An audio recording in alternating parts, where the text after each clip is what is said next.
Ladies and gentlemen, boys and girls, welcome to a new episode of another Disney podcast. If you are new around here, I've never done this before. If you're new around here, what we do is basically talk Disney parks, mostly in the Florida area.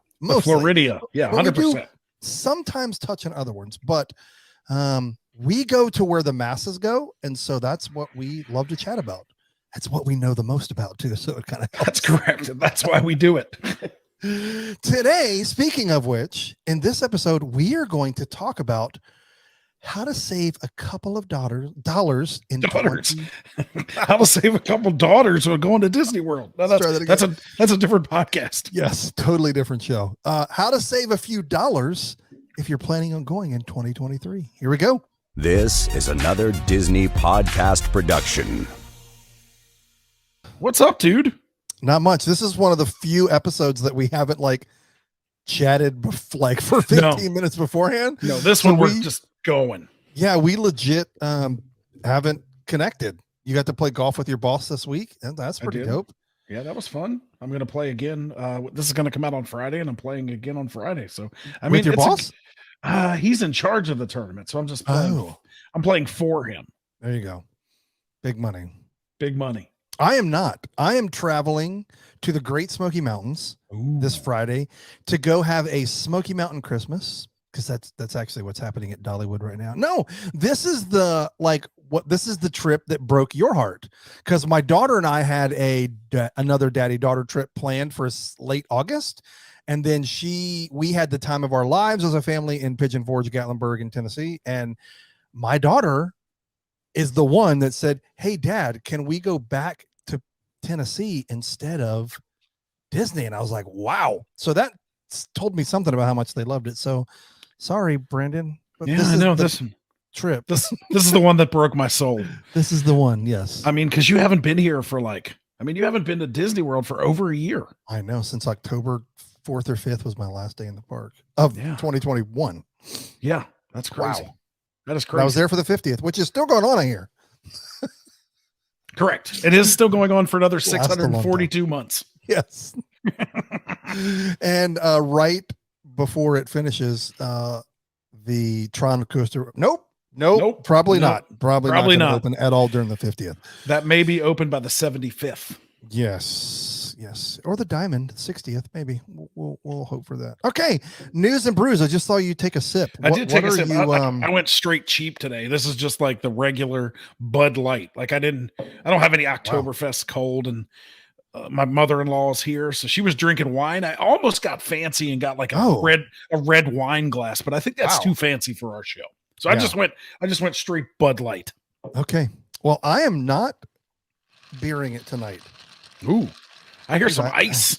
I have a freshly mixed beverage that includes, in honor of our trip and in honor of 'tis the season, I have some Tennessee whiskey, some moonshine, cinnamon moonshine mixed with Sprite Zero, because calories. I'm glad to see that you are watching your figure. It's very festive. Before you go on vacation. Mm-hmm. Yeah. Oh, happy Thanksgiving, everyone. This will be our pre-Thanksgiving show. It'll be this coming Thursday. That's why we're going. We're going to go spend the whole week up there. But everything is decorated for Christmas. So I'm super pumped about that. Dollywood. And I have there are a lot of, when I was on that, I don't even remember what it was called, but that live chat app that we were doing all kinds of things for. I don't even remember what it was called, but there were several. I was only in Disney rooms, and there were several Clubhouse. That's it. Clubhouse. Yeah. I guess they're still around. I was in several, obviously, Disney rooms, and there were quite a few Imagineers that would do some different things. But all of them talked about, they're like, oh yeah, Dollywood's the best park in the world. Kim went growing up, and I'd never been there. So we're gonna go. It looks mainly fun. Because I met a couple this summer, and they had finished up their honeymoon, and they were like, oh, we just went to, they were like, I said, where'd you go for your honeymoon? They're like, oh, we went to Gatlinburg and Pigeon Forge, and now we're here. And I was like, wow. I was like, we went this summer and had the time of our lives. I was like, we had loved it so much, we're going back for Thanksgiving. They were like, you are? And I think I told this story already before. Maybe I just told it to you. Anyway, but they got 2 free tickets to Dollywood, and it was closed because they were doing the fall changeover. They don't do it like Disney. That's right. Yeah. So anyway, just so we spread only it have to out. pay for 2 Dollywood. tickets. Spread it out, Dollywood, man. Make it take a week. Don't close down. Come on. That's right. Like, just do it overnight. I mean, I guess, hey, workers are hard everywhere to find. So anyway, through the news. I don't think we ever did it. I'm gonna jump in because I'm super excited about this hugely important and big change at Magic Kingdom, and that is, I hope you guys can sense the sarcasm. There are now golden entry touch points installed for annual pass holders at Magic Kingdom. Let me read that again. Golden touch points, entry touch points installed for annual pass holders at Magic Kingdom. Brandon, we just talked about this. It has been a while since I've been to the park. It has. Unless something has drastically changed, those annual pass holder only entrances are a joke. They are a joke. They're just as long as any other line. They are. And it's funny because I always say this to Krista, like when we're going into the park, I usually don't go to the annual pass holders because it's like mostly out of state pass holders or first time pass holders that have no idea how the scan thing works. So they scan their card and then they're just looking at it, waiting for something to happen. You're like, hey, moron, you have to put your finger on it to get the green light. So I don't even go to that thing now, but maybe now that it's gold, I'll go. Yeah, but it's never a quicker. Like the only time that I've found it to be worthwhile is when you're like park hopping or you're not there at opening when all of the lanes are empty anyway. Exactly. And you're like, I'm gonna feel special. I'm going to the pass holder. I literally go all the way to the right or all the way to the left, wherever they have it, and go like, I'm a pass holder, so I can go in here and I'm sure you look at me like, dude, we just passed 16 turnstiles that we could have walked through. You could have gone right there. You could have gone right there. But you should have seen it like when they were not around, like especially during COVID, and then they were very slow to come back. Like the people on the Facebook groups and the message boards are like, this is ludicrous. We should have we want our pass holder entry lane back. And I'm like, I mean, just go to any other lane, dude. I usually just walk, like my go-to is I walk to the furthest one away from wherever the transportation gets to the turnstiles. You know what I mean? So like if you're coming from the buses at Magic Kingdom, go all the way to the left. Nobody walks over there. And then because the monorail dumps you out at like the middle. So everybody tends to go to whatever hand they are, right? Yep. So a majority of the world is right-handed. They go to the right. So the left is always empty. Yeah. There's an insider tip. Go to the left of the turnstiles. Yeah. Unless you got to see the golden buzzer. Yeah. I don't understand it. Like that this will lead well into our next story, but I'm not going to do it, but I'll come back to it. But I don't understand the value. I don't understand why the money was spent. That's what we're talking about. To literally, what was wrong with the floating signs that they could just put in front of anyone that, like, weren't they like the big thing with the annual pass holder magnet look that you could just, they could tilt back and like roll. And it was like 7 or 8 feet tall. It was like, you can't miss it. Now, like, to me, I'm like, when there's 8,000 people trying to check in, you're like, where you want to know where it's at? I mean, I'm sure there's some sort of signage still, but I mean, the blog Mickey, the site again that we love, they said that they tested it out and there's nothing special about it. It's just a golden touch point. They said it may be even considerably slower than the rest of them. Like you said. So, I mean, that's just going to add to my frustration with annual pass holders. Yeah, and folks, if you are new, welcome to Two Grumpy Old Men Talk About Disney. I forgot to throw that in there. Well, here there is a bonus, right? I mean, I do want to talk about the bonus. Yeah, it's something new, and seeing how annual pass holders have been getting screwed for such a long time. There you go. Here's a great new perk. There you go. Enjoy your golden touch point. I've never found them of any value during a time when you would want it to be like when it's super busy. Yeah, I agree. I agree. Yeah, there you go. That's one of my favorite news stories of the week. That's one of your favorite news stories. Well, mine is actually a little more positive. It's actually a really good change. I was super excited when I saw it this morning. So obviously dining reservations are back. They've been back, but there was a major change to dining reservations. And the good news now is you used to have to play the game, right? You would make your dining reservation. And then once you got to like 24 hours before, if you didn't cancel it, then you could be charged. So you had to like go in, modify it, move it like 2 weeks out, then cancel it. Well, today it came down that now you can modify your existing dining reservations or cancel them up to 2 hours before the reservation without any kind of penalty. So you can go and you can do it on the app. You used to be able to call. Like you would have to pick up the phone, call, wait for 40 minutes to cancel your reservation day of to not get charged. Now you should be able to do it on the app and the website, which is fantastic. I mean, because as much as Disney tries to make us plan every last waking minute of our vacation, like things come up when you're in the park and like, you could have a kid and they have a blowout and you have to go back to the hotel and you're like, hey, we're not making our reservation. So then either you suck it up and you take the $10 per person hit, or you try to see if you can get it moved or canceled, which is super fun during your vacation. So now at least you can do it up to 2 hours. You can cancel that thing. No more $10 fees for 24 hours. That's really cool.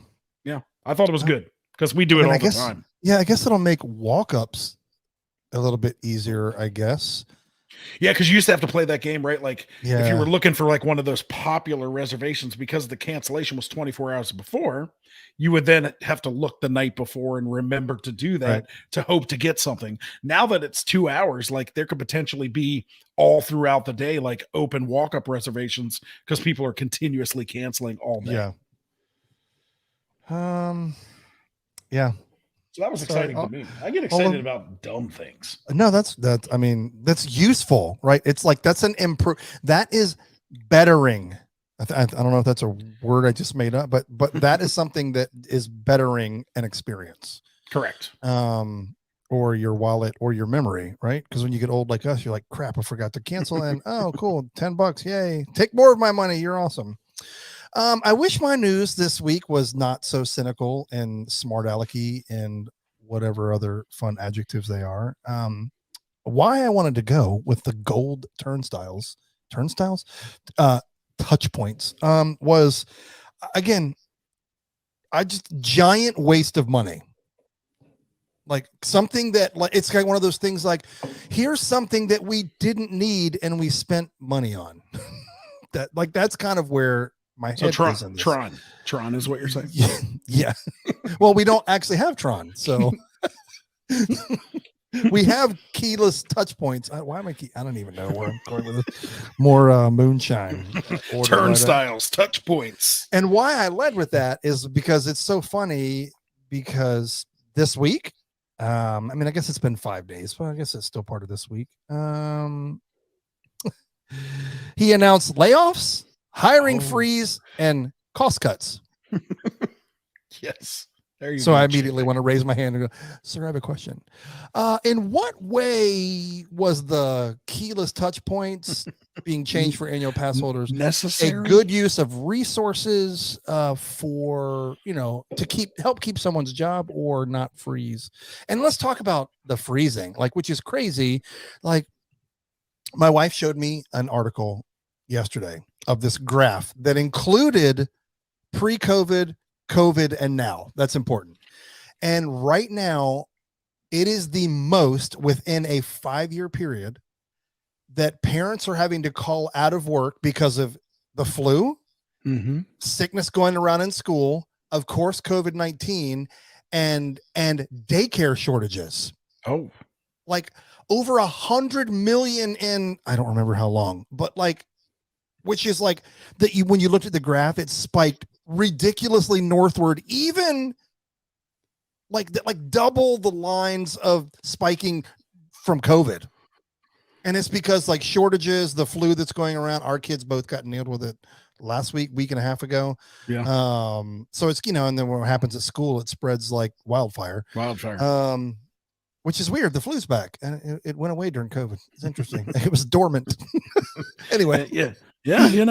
Everybody stays home. Then you don't get sick. It's like, but then you look at Disney. Sorry, I have to bring it full circle to land the plane.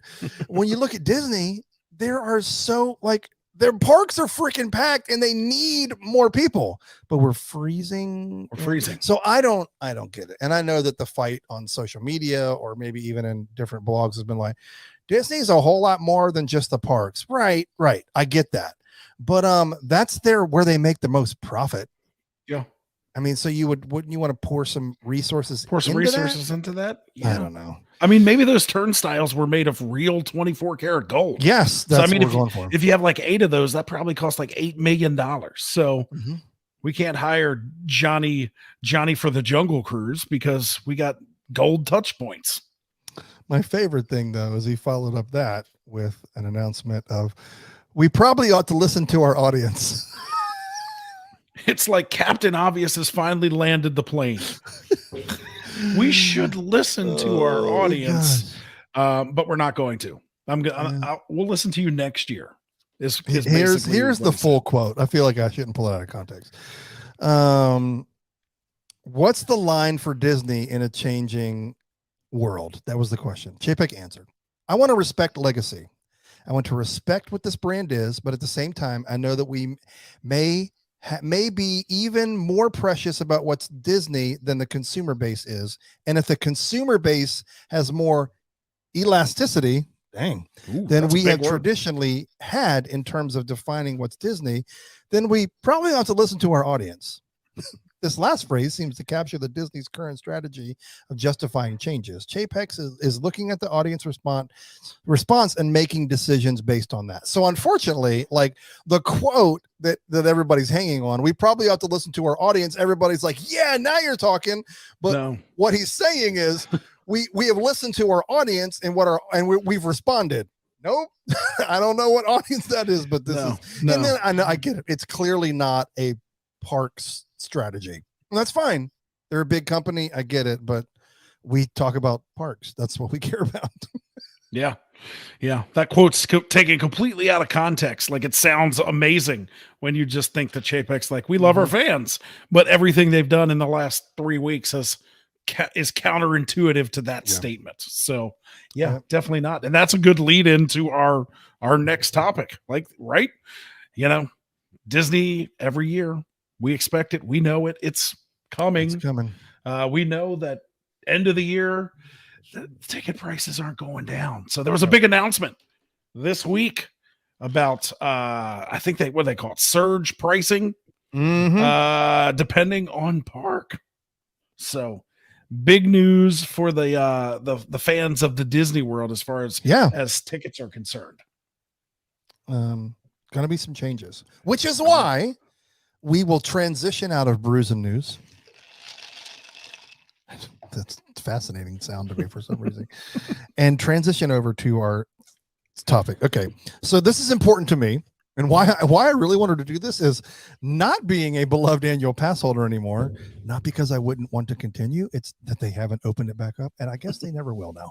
Probably not. I would like to know my strategy for when I should go in 2023 based on at least ticket prices. There's always going to be some other things that we'll talk about kind of on the back end of this discussion. But for now, let's just look at some dates in 2023. We're right around the corner. And so we really wanted to look at ticket prices and say, okay, when is the best time to go ticket price wise? Yeah. Because that's really challenging, because you're going to see when we go, we'll just go month by month, but when we get into literally the Satan hath no fury hottest time of the year, is you're going to be your cheapest dates. Exactly. So just spoiler alert. That's it. Okay. So let's look, for example, if you haven't already booked, I don't know how you, but like there are, well, let's just talk about some traditional times. Well, let's kind of spitball this back and forth. Right after Christmas and New Year's, typically I always have judged based on crowd, your traditional crowd calendar, aka before COVID, right? Yes. So I would say like that week, like the first week of January, first couple weeks of January, fantastic weather, typically no crowds. It's typically pretty light because you got the huge crowds starting pretty much the second week of December. So we're really just about two and a half weeks away from the big crowd time. So if you think you can get here right after the holidays, it's a great time to come. Mm-hmm. Now, that's just one. The challenging part of that is that's not the cheapest time. it's decent. And so, like, for decent. example, January 9th through the 12th, tickets are going to be priced $124 a day. Right. And then when we jump to February, the 1st, the 7th, and 8th, notice how I didn't say, like, that's not like the 1st through the 8th. It's just first, 7th, and 8th. 7th and 8th, and those are $134. Now, again, this is February. So you see, like, gone are the days of you literally pay per day. Like, I wish it was like, and just to make sure, correct me if I'm wrong, because it has been over years it's been there. Like, I wish it was like, oh, we're gonna start on. It's basically, it's basically like hotels, right? You go Monday through Thursday, and it's like $40 cheaper, $60 cheaper than Friday, Saturday, Sunday, basically. Yeah, same kind of thing that they've done with this. So it's not like, oh, we'll start February 1st and we'll get that same price for all those days. Nope. It's like when you have to open the Southwest flight schedule, exactly. Right? Like you look at every day. Flexible. And it's like, flexible. Look at I'm flexible dates. Exactly. Yeah. So January and February are pretty reasonably priced, I would say. For great weather, Disney typically, standards. and great crowds. Great crowds, great weather. Crowds. $124 to $134. Then you're starting to get into March, right? The cheapest dates for all of March is going to be the end, 27, 28, 29th, because most of the schools in Florida go on to spring break during the month of March. So up north is much later. That's generally during April, but in March, that's when they're slammed with local quote unquote people from the state of Florida. So you're not going to see the cheaper pricing until the end of that spring break period. So that's why the cheapest days in March are the 27th, 29th, and 30th. And that's 144 a day. Yeah. I think that's important to talk about. As far as like cheapest days you can go, that's the second highest number in all of these that we're going to give you. Yes. Like, of the cheap one, like that March is pretty, it's not great. But I guess it's better than $200 a day. It is.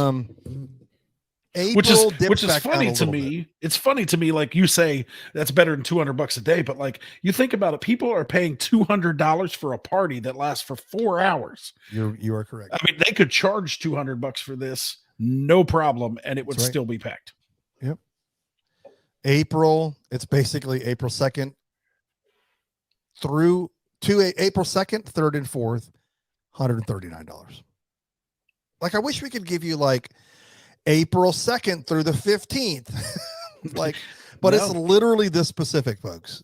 It is specific, and it's going to go on surge pricing. So they don't want to put this out, right? Because they could say April the 5th, it's going to be $139. They could see that it's super popular for April the 5th, and then it's going to be $149. So it can change. The surge pricing is crazy, and people are flipping out. But it's not like Disney hasn't done this before. I think it was back in 03 or 04. They went to like a surge pricing model, and people flipped out then. It's cyclical. It's all going to come out in the wash, hopefully, because Chapek is listening to his customers. So why? To provide more magic. Exactly. So the beginning of April is the cheapest you're going to find. Then we get into May. Now we're starting to get towards the end of school time, right? Yeah. Florida ends pretty early. Yeah, this is another popular time for me. I'll give you the dates, you give them the price. May 1st, 2nd, and then May 8th through May 10th. I like early May traditionally was a great time to go. That used to be when we went all the time. Yeah, not insanely hot yet. And there used to be like those Star Wars days. So we loved going like the week of May the 4th. The first time I took just Isaiah and me, that's the week we went. So yeah, I like that time of year. Again, traditionally great crowd times, but still the price, Brandon, is $139 a day. So, I mean, we're breaking it down for you folks. We're saying cheap. This is, you got to keep it all in perspective, right? This is very like $129, $139 is cheap for Walt Disney World. So May 1st and 2nd, May 8th through 10th. So what is that? 5 days of May, it's going to be the cheapest it can be. Then you start getting into, once we get around to the end of May, we start to get towards living on the sun, right? Like End of May starts, Memorial Day starts getting pretty warm, and then you get into June. The cheapest dates in June are June 5th. Just a random, I don't even know what day it is, but it seems like it's a Wednesday. So June 5th seems like it should be a Wednesday. But That's the right. 5th, the 12th through the 15th, the 19th through the 22nd, and the 26th through the 28th leads me to believe, without looking at the calendar, that most of those are during the week. And you are going to see a price of $134 a day. So, hey, if you want to save, if you're going to be here for a week and you want to save $30, don't go in May. Go during those days in June. Now, I will say this. This is the first time that there's like blocks of days. I mean, it's not a whole week, but it's at least like 3-ish days, right? And the most of the country is out of school by then. Yes. So I think if you want to go this summer, this is going to be your cheapest, and it's going to be your cheapest over multiple days. So this is it's not the cheapest of the year, but it's the cheapest of June, and there's multiple days. Does that make sense? I know this is probably hard to follow. Yes, we're half confused, and we're reading it. I know. We're going through it. Okay, so here we go. Jumping into July. 24th, 25th, 26th, 27th, 28th, 134. So again, great week. Great week if you can stand the heat, because July is pretty oppressive in Central Florida. We generally do not go to the park until the sun goes down. But again, that's why it's going to be cheaper, because we're in the dog days of summer. Yes. So end of July, $134 a day. We're getting into now, if you're planning to go to Walt Disney World next year at any point, listen up. This is when you want to go, because this is the cheapest that the tickets will be for the entire year. And that is borderline affordable. This is borderline affordable. Borderline. This is like, you could go to like Busch Gardens or King's Dominion for this amount. Cheapest dates, end of August, right? Like that's right before school starts. Some places that's right after school starts in Florida. So August 22nd through 25th, and from August 29th to the 31st. Get ready, folks. Sit down for this. $109 a day. Whoa, we almost made it to double digits. So close. We almost did, but that's going to be your cheapest time. Obviously, it's going to be pretty oppressive. It's going to be hot. That may play into a little bit of the pricing there. But if you are looking at the first step in your cheaper vacation in 2023 to Walt Disney World, plan to come at the end of August. Okay, and the next one, traditionally before when our kids were preschoolers, this is the time we came every time, and that was right after Labor Day. And so September 5th through the 7th, 12th through the 14th, 18th through the 21st, 26th through the 28th. You guessed it, $109 per day. Brandon, let me ask you a question. This month by far had the most amount of blocked dates. Yes, this sounds like this is the most listed dates with a specific price for the whole year. Why do you think that is? Traditionally, I think that September is, and I feel like they're going on historical data here. Like we got to kind of take COVID years out of it, and this year, the first year really coming back out of COVID. But traditionally, this is where the crowds have been super low, and this is where the hotel availability is huge, and they offer discounts for Disney Plus and pass holders and Florida residents and things like that, because they are trying to get people to Walt Disney World in September. So I think historically, this is correct. I don't know that in New World, post-COVID world, that this is going to be correct. I think this place will be packed because of the pricing for the majority of this month in September. And I think it's important to say there are no slow days at Disney World anymore. No, there's not.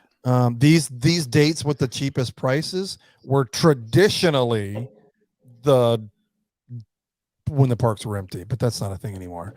October, just a few. October 2nd, 10th through the 12th, 16, 17, 18, 19, and 23rd through the 26th.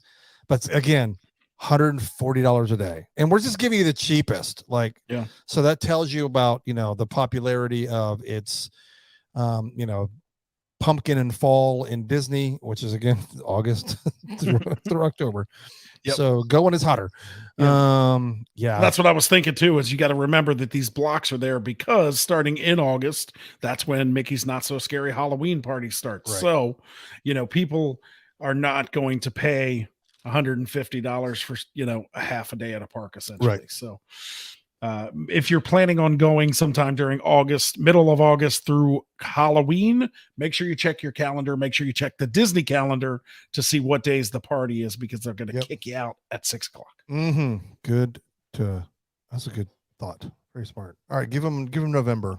So November, again, you would think end of the year. This is probably a good time to go. Not price wise, crowd wise. Yeah. I think that this is a good time to go. You've gotten through the Halloween season, and you have a couple weeks to go until the Christmas season really kicks off. We all know that they switch over from Halloween to Christmas super quick, but that week and a half, maybe 2 weeks between Halloween and the middle of November is a great time to go to Walt Disney World. Krista and my mother-in-law went today, and it was crowded, but it wasn't unbelievable. So it's a good time to go. So the dates in November that it is the cheapest. And again, keep in mind, we're starting Mickey's Not Very Merry Christmas party now. So you have to keep an eye on that as well.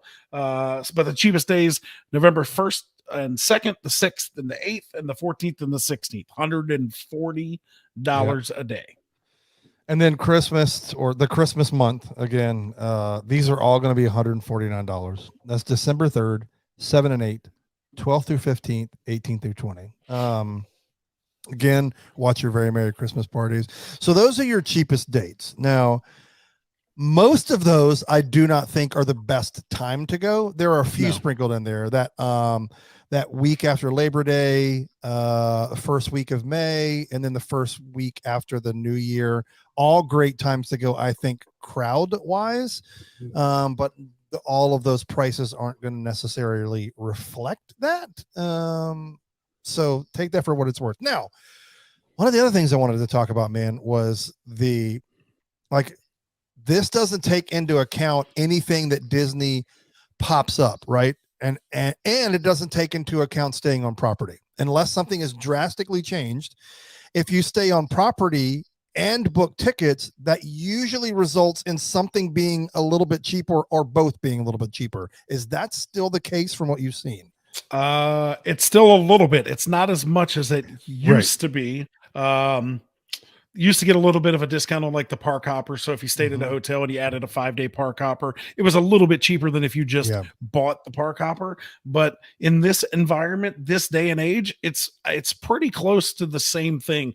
As we've talked about on the show a bunch, the benefits of staying on property are becoming less and less and less, unless you just feel like you need to be in the Disney bubble and you want to immerse yourself in that. And there's definitely a time and a place for that, but we are looking obviously at the way you can go cheaper in 2023, and that's not necessarily going to involve staying on property. Yeah. So that's something to think about. So that's not reflected in here at all. And then, of course, Disney just runs specials, right? You can tell when the best thing to do is if you're looking to stay on property and you're flexible, like we are with Southwest, I would recommend watching and waiting throughout the year for those. You're not going to get ticket price reductions, but they'll run like 25%, 30% off rooms. Yeah. Now, again, that's going to be deluxe rooms, not necessarily value resorts, but it's still like can be 15 to 20% off of some of the mid-grade. What is the mid-level called? I don't even know what they're called. Moderate resorts, mid-grade, moderate, same thing. Mid-grade. It's like premium unleaded, mid-grade unleaded. Anyway, like that's the best thing. Like that, those are typically decent deals. Again, all of Disney World's hotels are extremely overpriced, in my opinion, but those are things that you should watch out for. But as far as other tickets, most people are going to know this, but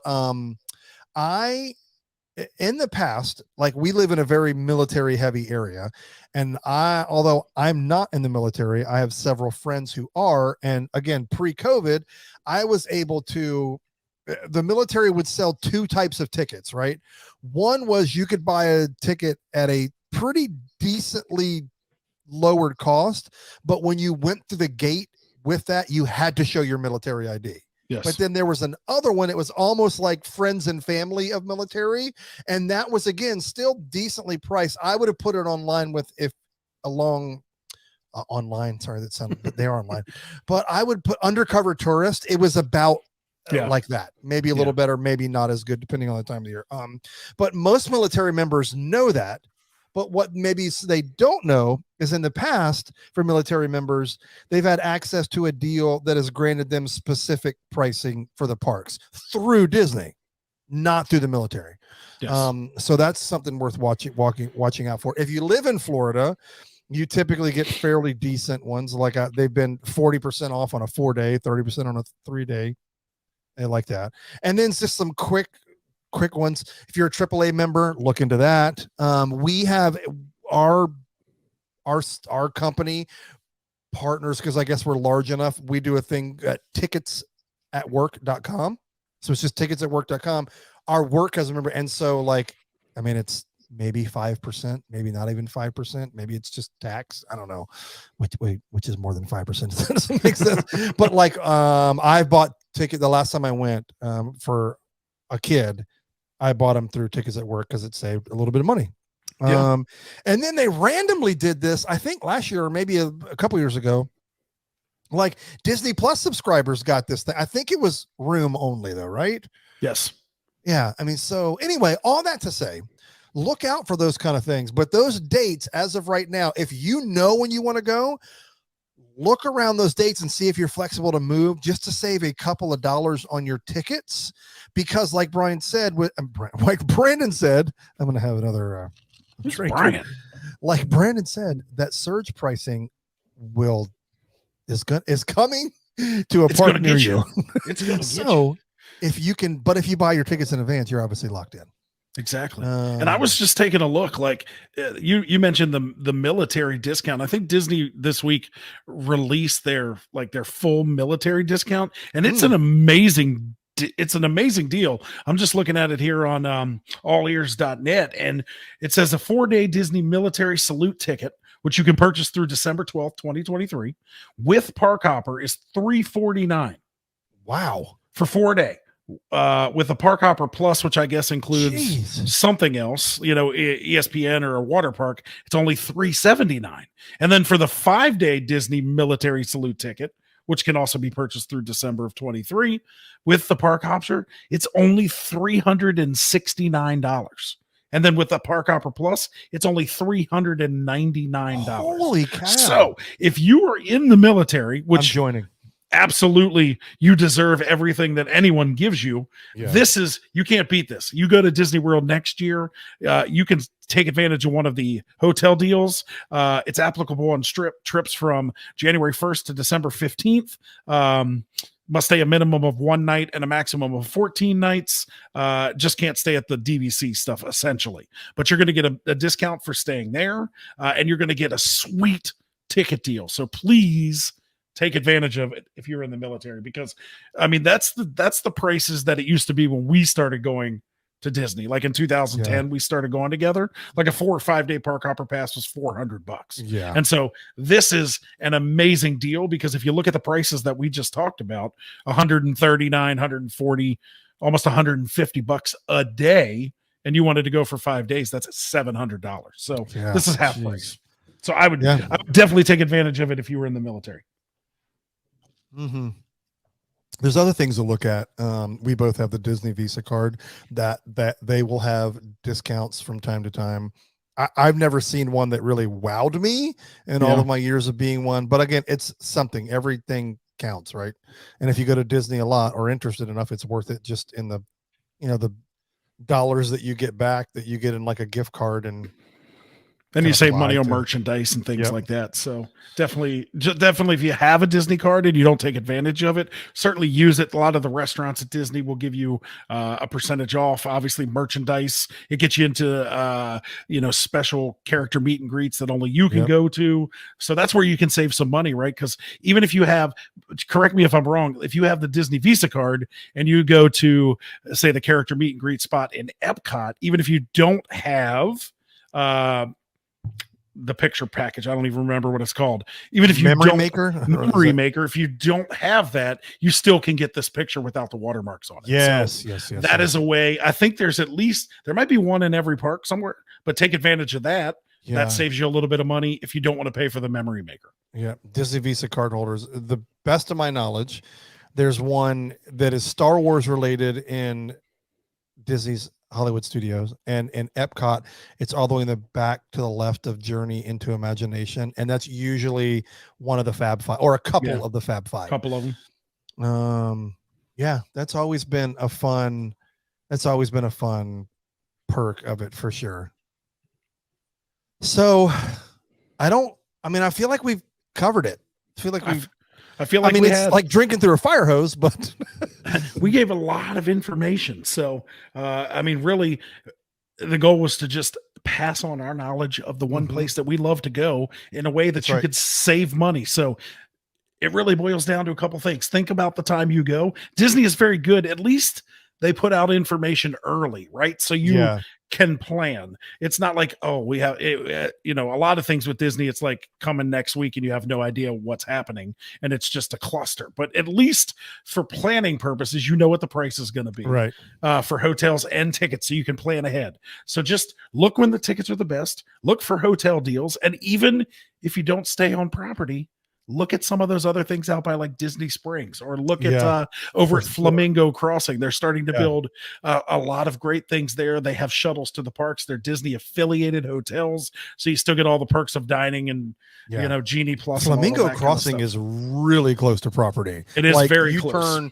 You turn out of there, and it's if it's 1/8 of a mile, I'd be shocked before you drive underneath the sign. Yeah, it'll take you about 4 minutes to get from Coronado Springs to Flamingo Crossing, right down Western Way, and it's starting to build up everything. There's restaurants in there. That's where the Disney College Program cast members live. There's a Target over there. So it's a really great place to stay, especially for those, and this is another way you might be able to save, for those who drive themselves. From the airport, you can leave your car there and there's a shuttle that runs. So you don't have to pay your $25 a day parking, because I don't think it is included if you stay at one of those hotels.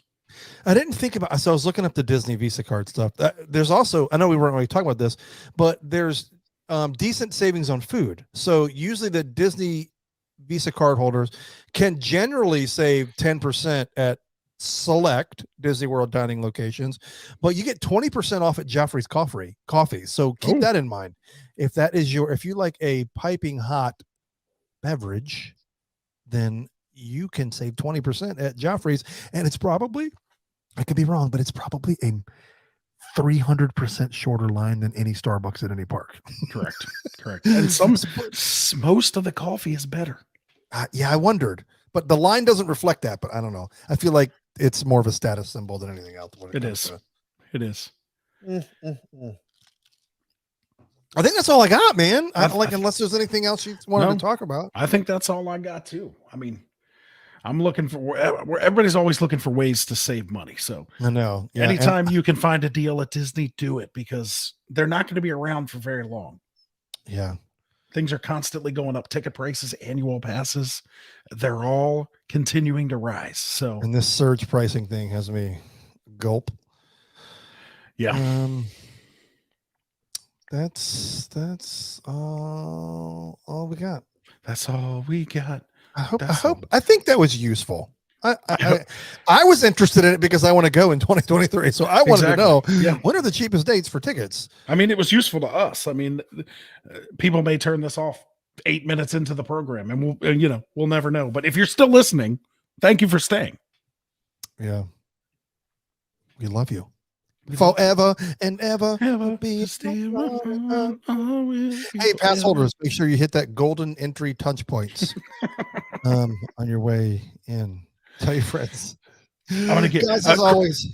Kristen's supposed to go to Magic Kingdom tomorrow, so I'm gonna just be like, "Can you film going into the golden pass holder?" Yes, and then put it on our because I want to. I'll put it on our social, and I'll just let everyone see how beautiful it is. Yeah. I'm again, not to bounce back and forth with news, but this came out today. Epcot Seas Adventures Experiences closing in early 2023 for multi-month refurbishment. That's not good. Isn't that the only thing to do over there? Yeah. It is very dated though. I would not be hurt because it is a phenomenal facility over there. Like, it's amazing. Like, there's a freaking aquarium at Epcot that we don't even really talk about. It's unbelievable, but it looks like the 80s. It reminds me of that movie Jaws 3D. Like, that's the aquarium that it is.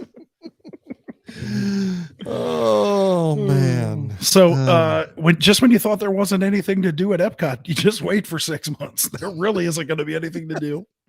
We'll find a way to take more. But hiring freeze and spending freeze. Exactly. Epcot's just going to be festivals of food. Yeah. Oh, Shanghai Disney is going to reopen select areas. That was announced. You can go to the Emporium. Man, it's like, I tell you what, COVID shuts down the rest of the world. My goodness. It does. But there are like 86 billion people in, probably more than that. I don't know. There's a lot. There's a lot over there in China. So I get it. Anyway, that's it. That's it. Keep going through news that interested me. Oh, one day ago. Oh, this is interesting. We talked about this. New annual pass sales not expected to resume until 2023 at Walt Disney World. Okay, I'm going to be completely honest. You know what? I'm still going to stand by. I don't expect them to come back. I don't like we've talked about on the show before. Like, why would they? They made $7 billion like without annual passes. I think they will survive, quote unquote, survive enough on annual pass holders renewing. Because I don't think once you're in, they're ever going to say you can't get it back. Right. They will gladly take your $1,400. Like, they're not going to say that, but they don't need it in order to, especially with these hiring freezes and things like that. Like, they don't want to invite more people in. They don't have enough people to run the stuff that they have. So I don't expect them to come back in 2023. If they do, it'll be like a Christmas miracle. The good question would be, will annual passes come back first or will Tron open first? Annual passes by far. That's all I got. Focus on now. Report from Scott Guston indicates that annual pass sales are expected to remain paused until at least 2023. Oh, here we go. Scott Guston. I asked Disney about a timeline for new AP sales. Walt Disney World does not anticipate new AP sales, Incredipass, Sorcerer, Pirate to resume before the end of the year. Now that's kind of misleading because the end of the year is like 40 days from now. Yeah, and like they're not going to be hurting for people wanting to come to the parks in the holiday season. No. So of course, like maybe halfway through February, they're like, "Wow, our 30% off rooms aren't really bringing the people in." Then they're going to do it. Yeah. Hope like I will rob a bank and buy mine immediately because oops. Yeah, but when sales resume, the Incredipass is going up $100 from $12.99 to $13.99. The Sorcerer is going from $8.99 to $9.69. The Pirate Pass will be $6.99. It was $6.99. It'll go to $7.49. And the Pixie, which basically gets you in the parking lot, sees no change, $3.99.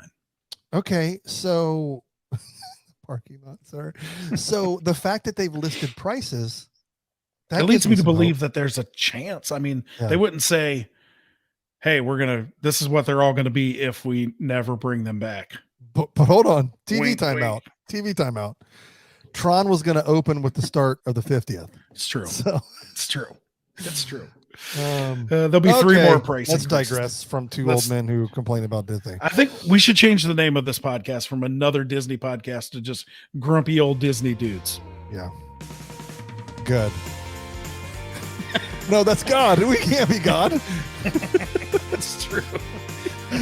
Tune into this week's episode of God.